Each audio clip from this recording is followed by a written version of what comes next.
के आइए शुरू करते हैं। सबसे पहले ये जान लीजिए कि ये मैं नोट बनाया हूँ, आप जो देख रहे हैं ये हैंडमेड नोट है। मैं इसे ये जो नोट बनाया हूँ ये पूरी एस चांद जो बुक है उस पर बेस्ड है। ये जो एग्जांपल्स है, ये डिफिनेशंस है, 90% एस चांद से लिया हूँ।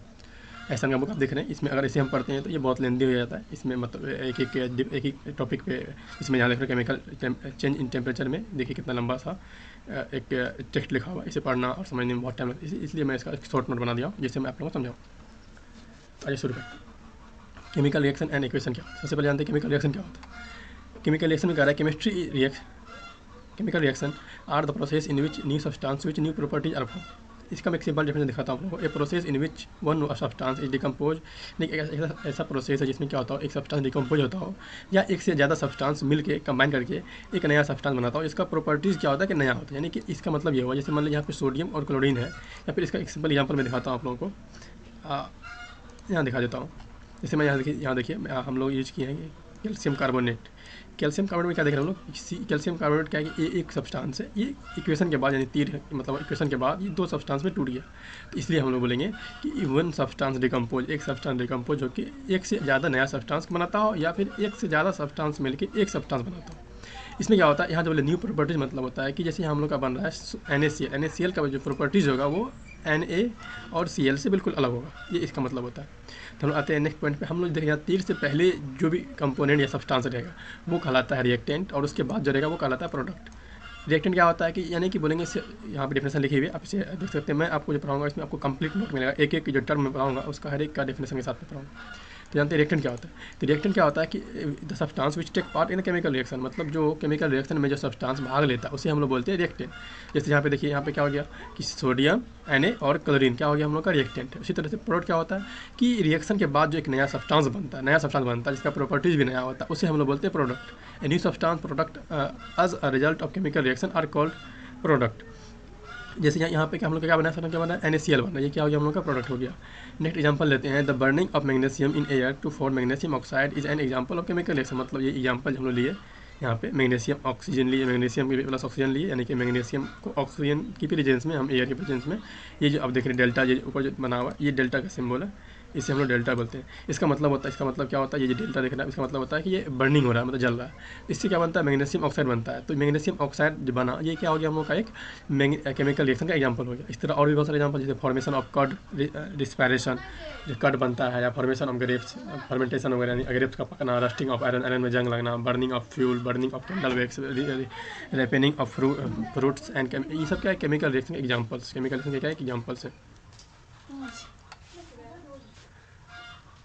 हम लोग जानते हैं केमिकल रिएक्शन प्रोसेस क्या होता है। तो ये आप हम लोग पढ़ लेते हैं पहले। क्या chemical reaction involve breaking of all chemical bond between the rearrange atom of reactant reacting substance and then making of new chemical bond between rearrange atom of new substance. इसमें क्या होता है कि हम लोग ये जान लेते हैं कि कोई भी केमिकल रिएक्शन में नया एटम ना क्रिएट होती है और ना ही डिस्ट्रॉय होती है, ना ही कोई एटम डिस्ट्रॉय। इसमें क्या होता है कि जो एटम इन्वॉल्व होता है वही मतलब उसी सब्सटेंस का एटम अलग अलग टूट जाता है, फिर वो रीअरेंज होकर एक नया सब्सटेंस बनाता है, जिसे हम लोग बोलते हैं, इस प्रोसेस को बोलते हैं chemical reaction process. Not during of chemical reaction atom of one element don't change into another. मतलब वही है, कोई भी एटम दूसरे किसी भी एलिमेंट का एटम होता है वो दूसरे एलिमेंट के एटम में चेंज नहीं होता, बल्कि क्या होता है ओनली रीअरेंज ऑफ एटम, उसका सिर्फ रीअरेंज होता है, सिर्फ वो रीअरेंज होता है और एक नया और केमिकल रिएक्शन में वो अपना परफॉर्म करता है, एक नया सब्सटेंस बनाता है। सेकंड पॉइंट हम लोग का है characteristics of chemical reaction. Characteristics of chemical reaction क्या होता है, the easily observable features which take part as a result of chemical reaction are called are known as chemical reaction। मतलब कि एक ऐसा फीचर्स जिसे हम लोग इजीली ऑब्जर्व कर सकते हैं, जो चेंज होने पर इजीली ऑब्जर्व होता हो। जैसे मान लीजिए कि ये एग्जांपल दिया एवोल्यूशन ऑफ गैस। कुछ ऐसे रिएक्शन होता है जिसमें क्या होता है कि हाइड्रोजन गैस निकलता है, तो गैस जब निकलेगा तो हम देख पाएंगे हाँ यह गैस निकल रहा है। तो ऐसी चेंजेज, ऐसी फीचर्स जो होने पर हम उसे आसानी से एब्जॉर्व कर लेते हैं, तो वो कहलाता है कैरेक्टरिस्टिक्स ऑफ केमिकल रिएक्शन। कि केमिकल रिएक्शन होने पर वो कैरेक्टरिस्टिक्स, वो गुण, वो फीचर्स जिसे हम आसानी से एब्जॉर्व कर सकते हैं, वो कहलाता है कैरेक्टरिस्टिक्स ऑफ केमिकल रिएक्शन। ये कुल कितने हैं, ये आपका कुल 5 है। क्या क्या होता है, पहला एवोल्यूशन ऑफ गैस, यानी कि गैस निकलता है तो वो हम आसानी से देख पाएंगे हाँ गैस निकल रहा है। जैसे सब रिएक्शन में क्या होता है गैस निकलता है। एग्जाम्पल दिया यहाँ पे कि जिंक और डिल्यूट सल्फ्यूरिक एसिड को जब मिलाएंगे तो वहाँ पे हाइड्रोजन गैस मिलेगा। दूसरा एग्जाम्पल क्या कह रहा है कि सोडियम कार्बोनेट और डिल्यूट हाइड्रोक्लोरिक एसिड को जब मिलाते हैं तो यहाँ पे हम लोग को क्या मिलता है एसिड कैरेक्टराइज हो जाता है, यानी यहाँ पे हम लोग का क्या हुआ, एग्जाम्पल हो गया ये। दूसरा क्या है फॉर्मेशन और प्रिसिपिएट। बहुत सारा ऐसा मतलब इक्वेशन होता है जिसमें क्या होता है कि प्रिसिपिएट मतलब होता है कि एक सॉलिड जो अनसोल्यूबल होता है सॉल्यूशन में, वो अलग मतलब जमा हो जाता है सॉल्यूशन में, तो उसे हम लोग बोलते हैं प्रिसिपिएट। यानी एग्जाम्पल यहाँ दिया पोटेशियम आयोडाइड को, इसकी सॉल्यूशन को जब हम लोग लीड नाइट्रेट में मिलाएंगे तो येलो कलर का एक प्रिसिपिएट हम लोग का लीड आयोडाइड का जमा हो जाता है, तो ये आपका हुआ प्रिसिपिएट। तीसरा क्या होता है, तीसरा है चेंज इन कलर, यानी कि कलर में चेंज हो जाता है। बहुत सा ऐसा रिएक्शन होता है जिसमें जैसे एग्जाम्पल दिया हूँ, citric acid react with potassium permanganate solution, then the purple colour of potassium permanganate solution disappear. यानी कि जब हम लोग सिट्रिक एसिड को पोटेशियम परमैंगनेट के साथ रिएक्शन कराते हैं तो पर्पल कलर जो होता है पोटेशियम परमैंगनेट का वो चेंज हो जाता है, वो क्या हो जाता है, कलरलेस में चेंज हो जाता है।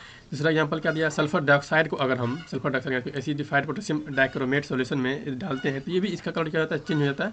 ऑरेंज रहता है पहले और फिर क्या हो जाता है, रेड ग्रीन हो जाता है। तो चेंज इन कलर अगर मतलब कलर में चेंज हो रहा है हम आसानी से ऑब्जर्व कर पाते हैं, तो इस यानी वैसे फीचर्स को हम लोग बोलेंगे कैरेक्टरिस्टिक्स ऑफ केमिकल रिएक्शन। तो एवोल्यूशन ऑफ गैस हो गया, फॉर्मेशन ऑफ प्रेसिपिएट हो गया, चेंज इन कलर हो गया, चेंज इन टेम्परेचर। बहुत ऐसा रिएक्शन में क्या होता है कि टेम्परेचर चेंज होता है। जैसे आप बाजार से लाते होंगे चूना पेंट करने के लिए घर में, उससे जब पानी डालते होंगे तो उसमें बहुत सा मतलब एक तरह का हीट टाइप का जनरेट होता है, तो हम लोग बोलेंगे वहाँ पे टेम्परेचर क्या हो रहा है, चेंज हो रहा है। और लास्ट क्या स्टेट में चेंज होता है, बहुत से स्टेट चेंज होता है ना। जैसे एग्जांपल दिया हूँ द कंबसन रिएक्शन, कैंडल जो जलाते हैं तो वो केमिकल रिएक्शन हो रहा है, तो वो जो रहती है सॉलिड में रहता है, यानी कि जो वैक्स होता है कैंडल का वो सॉलिड में रहता है, लेकिन जब वो बर्न होता है जलता है तो वो पहले लिक्विड में जाता है और फिर किस में जाता है, गैस में जाता है। तो यहाँ क्या हो रहा है, केमिकल मतलब फिजिकल स्टेट क्या हो रहा है कि फिजिकल स्टेट उसका क्या हो रहा है, चेंज हो रहा है। पहले वो सॉलिड में था, फिर लिक्विड में हुआ, फिर गैस में हुआ, इस तरह की चेंजिंग होते रहता है।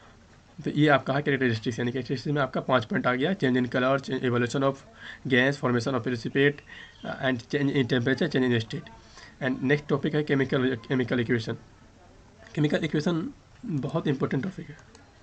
केमिकल इक्वेशन जो है ये बहुत ही इंपॉर्टेंट टॉपिक है, इससे हम लोग समझते हैं केमिकल इक्वेशन क्या होता है। बोलेंगे the method of representing a chemical reaction with the help of symbol and formula of substance involve in it known as chemical equation. यानी कि कोई भी जो केमिकल रिएक्शन होता है, केमिकल रिएक्शन क्या है, एग्जाम्पल देखते हैं। यानी कि क्या लिखा हुआ है कि zinc metal react with sulphuric acid then it form zinc sulphate hydrogen gas produce. यानी कि जिंक मेटल जब सल्फ्यूरिक एसिड से रिएक्ट करता है तो ये बनाता है जिंक सल्फेट, और क्या करता है कि हाइड्रोजन गैस प्रोड्यूस करता है। ये जो एक लेंदी सा वर्ड में लिखा हुआ सेंटेंस, ये पूरा सेंटेंस कहलाता है केमिकल रिएक्शन। ये पूरा सेंटेंस कहलाता है केमिकल रिएक्शन। अब क्या करते हैं, इसको हम लोग वर्ड में लिखते हैं, यानी जिंक है तो लिख देंगे जिंक क्या करता है, ये रिएक्शन करता है तो उसका मतलब हो गया प्लस, यानी कि जिंक रिएक्शन कर रहा है किससे, सल्फ्यूरिक एसिड। ये तीन मतलब हुआ कि यानी रिएक्शन इस दिशा में हो रहा है। क्या बनता है, जिंक सल्फेट बन रहा है और क्या बन रहा है, हाइड्रोजन गैस बन रहा है। तो हम लोग क्या देखेंगे कि जिंक सल्फ्यूरिक एसिड से यहाँ हम जो लिखे हैं, यानी कि जो हम लोग का केमिकल की रिएक्शन था उसे हम लोग क्या कर दिए, वर्ड में लिख दिए, तो ये कहलाएगा हम लोगों का वर्ड इक्वेशन। यानी कि जब हम लोग केमिकल रिएक्शन को वर्ड में लिखेंगे तो कहलाएगा वर्ड इक्वेशन। और फिर इन वर्ड को हम क्या करेंगे, इसका सिंबल और फॉर्मूला की मदद से जब हम लिख देंगे तो कहलाएगा हम लोगों का केमिकल इक्वेशन। जैसे जिंक है तो जिंक का भाई सिंबल क्या होता है, Zn होता है। सल्फ्यूरिक एसिड क्या होता है, H2SO4 होता है। तीन मतलब क्या हो गया, इस दिशा में रिएक्शन हो रहा है। फिर जिंक सल्फेट का क्या होता है, ZnSO4 होता है। हाइड्रोजन गैस निकल रहा है तो हाइड्रोजन गैस H2 हो गया, और गैस का जो निकलने का जो मतलब होता है उससे हम लोग इस तरह से तीर से ऊपर दिखाते हैं, मतलब यार यहाँ पे गैस निकल रहा है। तो यानी कि zinc metal react sulphuric acid, ये हो गया आपका केमिकल रिएक्शन। उसको हम लोग वर्ड में लिख दिए तो वर्ड इक्वेशन। उस वर्ड को अगर हम सिंबल और फार्मूला की मदद से जब हम उसको सिंबल और फार्मूला लिख देंगे तो वो कहलाता है केमिकल इक्वेशन। नेक्स्ट टॉपिक हम लोग का है बैलेंस और अनबैलेंस केमिकल इक्वेशन क्या होता है। बहुत सिंपल टॉपिक है। बैलेंस में क्या बोलेंगे हम लोग कि equation which has an equal number of atom of every element on both side is equal to balance equation. मतलब बहुत सिंपल, जैसे मान लीजिए इक्वेशन यहाँ हम लोग का हो रहा है, तो ये इक्वेशन क्या हो रहा है कि जिंक आया सल्फ्यूरिक एसिड से मिला, जिंक सल्फाइड बना, सल्फेट बना और हाइड्रोजन गैस प्रोड्यूस किया। तो हम क्या चेक करेंगे कि दोनों साइड, यानी रिएक्टेंट, ये रिएक्टेंट का यहाँ पे है, ये रिएक्टेंट है, ठीक है ना, और ये प्रोडक्ट है। हम क्या देखेंगे कि रिएक्टेंट में जो भी एलिमेंट इन्वॉल्व हुआ है उसका इंडिविजुअल एलिमेंट का नंबर ऑफ एटम और प्रोडक्ट का इंडिविजुअल नंबर ऑफ एटम अगर इक्वल है तो मतलब वो बैलेंस में। जैसे यहाँ पे चेक करते हैं जिंक है तो जिंक कितना है रिएक्टेंट में, तो भाई एक रिएक्टेंट में है। प्रोडक्ट में कितना है तो प्रोडक्ट में भी एक है। फिर देख रहे हैं हाइड्रोजन कितना है, तो हाइड्रोजन यहाँ देखो H2 लगा हुआ है, यानी कि 2 है। और इसमें क्या है प्रोडक्ट में, इसमें भी H2 लगा हुआ है, यानी यहाँ भी कितना है आपका 2 है, ठीक है। सल्फर क्या है इधर भी सल्फर 1 है, इधर क्या सल्फर है तो सल्फर क्या को इधर सल्फर 1 है, ठीक है। ऑक्सीजन इधर क्या को 4, इधर क्या को है, देखो यहाँ पे भी ऑक्सीजन 4 को है, तो यानी 4 इस तरफ भी है और 4 इस तरफ भी है। तो the number of atom both in both side are equal, यहाँ पे दोनों साइड इक्वल एटम है, नंबर ऑफ एटम इक्वल है, इसलिए कहलाएगा हम लोग का बैलेंस इक्वेशन। सेकेंड होता है हम लोग का अनबैलेंस इक्वेशन। क्या होता है, बोलेंगे a equation which has an unequal number of atom और मोर एलिमेंट, यानी कि इसमें क्या बोलेंगे हम लोग कि अलग मतलब हो सकता है कुछ एलिमेंट का एटम इक्वल हो, लेकिन कुछ ना कुछ ऐसा एलिमेंट होगा जिसका नंबर ऑफ एटम इक्वल नहीं होगा। जैसे एग्जांपल देते हैं हम लोग यहाँ पे H2O2, यानी कि हाइड्रोजन ऑक्सीजन मिलकर बनाता है H2O, यानी कि बना लिया वाटर। हम चेक करते हैं इस इक्वेशन में, यानी कि इस इक्वेशन में नंबर ऑफ एटम इक्वल है कि नहीं है। तो हम लोग देखते हैं नंबर ऑफ एटम इक्वल है कि नहीं है। यहाँ क्या देख रहे हैं कि हाइड्रोजन, नंबर ऑफ हाइड्रोजन क्या को है, किसमें, रिएक्टेंट में क्या को है, तो रिएक्टेंट में H2 लगा, यानी कि 2 रिएक्टेंट में। अब आते हैं चेक करते हैं प्रोडक्ट में क्या को है, तो यहाँ देखें H2 में कितना लगा हुआ है, 2 लगा, यानी कि इधर भी क्या को है, 2 को है। तो हम लोग का हाइड्रोजन तो सेम है, यानी हाइड्रोजन भाई तुम सेम हो। हम ऑक्सीजन को चेक करते हैं। ऑक्सीजन यहाँ क्या देख रहे हैं हम लोग कि रिएक्टेंट में लिखा हुआ है O2, यानी कि ऑक्सीजन क्या है रिएक्टेंट में, 2 ऑक्सीजन, बिल्कुल सही है। हम चेक करते हैं कि अब प्रोडक्ट में क्या है, तो प्रोडक्ट में क्या है देख रहे हैं सिर्फ O लिखा हुआ है, यानी कि सिर्फ और सिर्फ 1 है, यानी कि ये हम लोगों का जो है ऑक्सीजन का number of atom both side equal नहीं है। तो ये हम लोगों का आएगा अनबैलेंस इक्वेशन, यानी इसलिए लिखेंगे the here the number of atom are not equal in both side are called unbalance equation, यानी अगर both side number of atom equal नहीं हो तो अनबैलेंस है, अगर इक्वल है तो बैलेंस इक्वेशन कहलाएगा। हम लोग एक नोट में एक पॉइंट यूज़ किए हैं, हम समझेंगे क्या इक्वेशन H2O यानी हम लोग देखें क्या H2O बनता है, तो यहाँ contain oxygen 2 atom in the reactant but only 1 oxygen atom in product. यहाँ क्या देख रहे हैं हम लोग कि इधर 2 ऑक्सीजन, इधर हम लोग क्या देख रहे हैं इस एक नोट मतलब विरोधाभास को दूर करेंगे। यहाँ पे क्या देख रहे हैं कि हम लोग 2 ऑक्सीजन है, लेकिन जब हम लोग को प्रोडक्ट में मिल रहा है सिर्फ और सिर्फ 1 ऑक्सीजन मिल रहा है।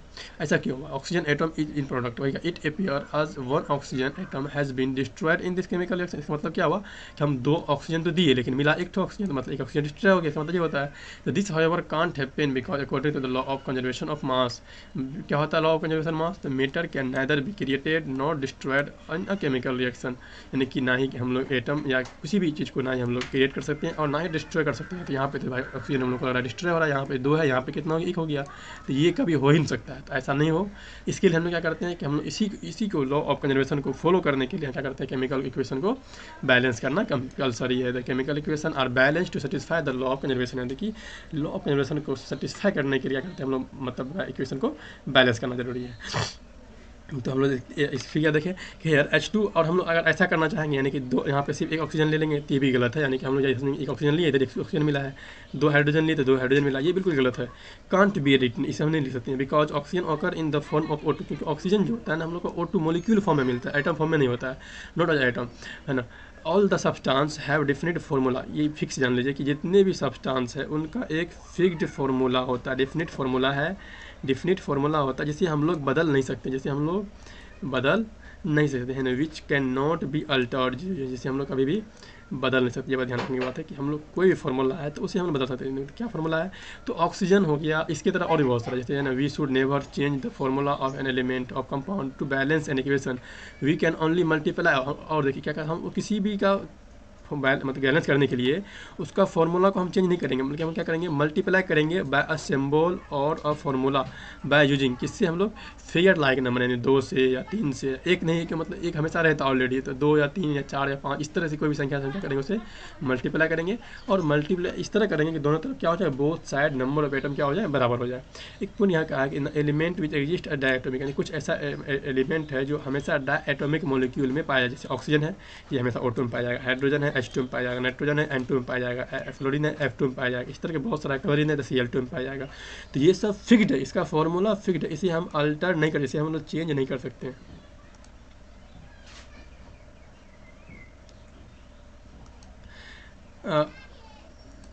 बैलेंसिंग ऑफ इक्वेशन, ये नेक्स्ट टॉपिक है, इसको हम लोग का नेक्स्ट टॉपिक है कि बैलेंसिंग ऑफ केमिकल इक्वेशन कैसे करते हैं। तो हम इस वीडियो ज़्यादा लेंदी ना हो जाए इसलिए मैं इसे यहीं तक रखता हूँ, अगले वीडियो में मिलिए तो मैं आपको बताऊंगा बैलेंसिंग और केमिकल इक्वेशन क्या होता है। फिर पढ़ेंगे इक्वेशन को हम लोग मोर इन्फॉर्मेटिव कैसे बनाएंगे, ये जो नेक्स्ट पॉइंट्स है बस हम लोग पढ़ेंगे। आपको इस मतलब मैं अपना लेक्चर में केमिस्ट्री का पूरा कंप्लीट नोट भी दूंगा वीडियो के साथ, एक वर्ड PDF फॉर्म में।